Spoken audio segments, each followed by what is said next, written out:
The Sun reports that the 8.5-ton Tiangong-1 is expected to plummet to Earth next year after its launch back in 2011.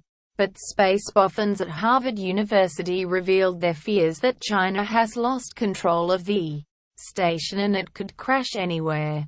Astrophysicist Jonathan McDowell said, "You really can't steer these things. Even a couple of days before it re-enters we probably won't know better than 6 or 7 hours, plus or minus, when it's going to come down," he said. Not knowing when it's going to come down translates as not knowing where it's going to come down. The station will reduce significantly in size as the Earth's atmosphere burns it up, a spokesperson at China's space agency said. Based on our calculation and analysis, most parts of the space lab will burn up during falling, but a huge clump of metal could still rain down on unwitting victims.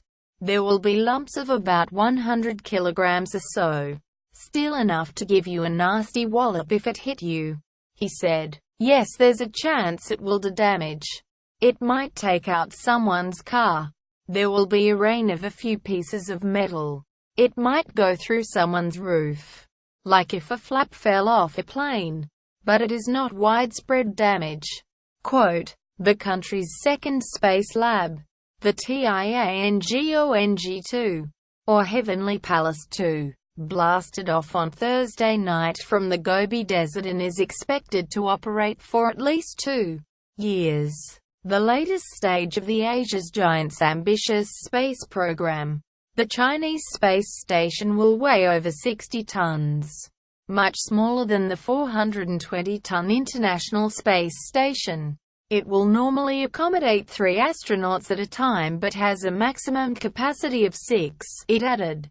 China is pouring billions into its space program and working to catch up with the US and Europe.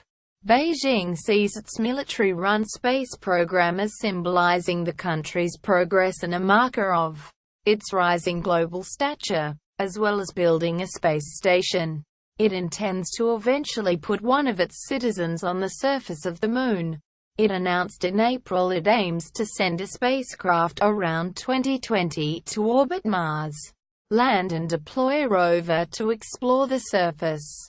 This article originally appeared in the SU.